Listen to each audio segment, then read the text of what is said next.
Whether you believe the Earth to be flat, globular, hollow, concave, or otherwise, the freedom to independently travel and explore the Earth, from the North Pole to whatever exists south of the South Pole, to any and everywhere else, should be a fundamental and unalienable right. Military vessels near the North Pole and Antarctica have repeatedly barred independent teams of explorers from traveling into these heavily patrolled and restricted waters. The Antarctic Treaty prevents all independent travel south of the 60th degree south latitude, where rebels like Jarl Andahoy and his team have been repeatedly turned around at gunpoint, jailed, and fined for daring to attempt. What is so important in Antarctica that 53 of the most powerful countries in the world have agreed to patrol and enforce harsh restrictions and penalties on anyone who attempts to independently explore it? Why has the entire continent of Antarctica and everywhere else on Earth below the 60th south parallel been caged off from us? The only way we can experience Antarctica is by being a government employee and working at one of their bases, or doing one of their overpriced penguin tours along the Antarctic coast.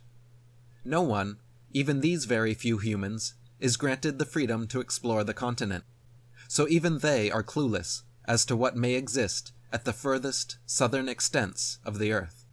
The world's governments, militaries, media, schools, and literally everyone else except flat earthers claim with conviction and wholeheartedly believe that the South Pole is the southernmost extent of their globe. And by definition, this must be the case, because to continue traveling southwards beyond this southernmost point is tantamount to traveling northwards. If the Earth is not a globe, however, and is actually an extended level plane, as claimed by flat earthers, continuing to travel south of the South Pole would not and could not bring the traveler back north. On a flat Earth, the traveler would instead continue southwards into unknown southern territories that don't exist on a globe. If NASA, the world's governments, militaries, media, academia, and/or anyone else involved in maintaining the legitimacy of the globe concept truly wanted to shut up flat earthers once and for all, this is how easy it would be. Allow for independent travel south of the South Pole, or livestream a full south-to-north circumnavigation of the supposed globe, starting in Antarctica and traveling south. Show the world's flat earthers that traveling south of the South Pole will somehow bring you north.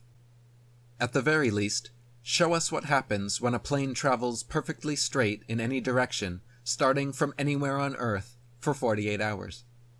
If Earth is truly a ball 24,900 miles in circumference, as we are taught, traveling perfectly straight in any direction, starting from anywhere on Earth, at an average flight speed of 550 miles per hour, the globe model claims the plane will circumnavigate the entire circumference and return to its original starting point.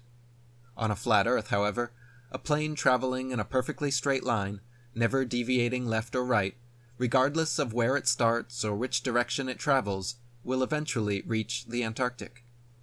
Why has such a simple experiment never been performed in aviation history?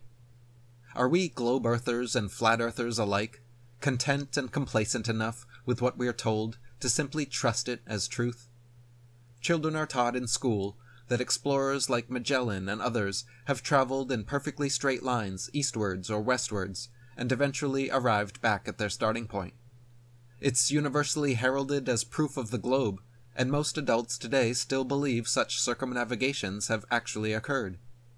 The truth of the matter is, however, that all successful circumnavigations in history, whether by sea or air, have followed the same pattern, which is sailing or flying the most convenient route from port to port, stopping for supplies and refueling until a complete circle has been made. Not a single sailor or aviator in history has or could travel only in the same one perfectly straight direction and magically arrive back where they began. This ridiculous lie becomes obvious when critically examined, but when taught to young children, successfully bends and warps their minds into accepting globe indoctrination. Unlike the cardinal directions on a compass rose, north, south, east, and west on Earth are not simply straight lines separated by 90 degrees.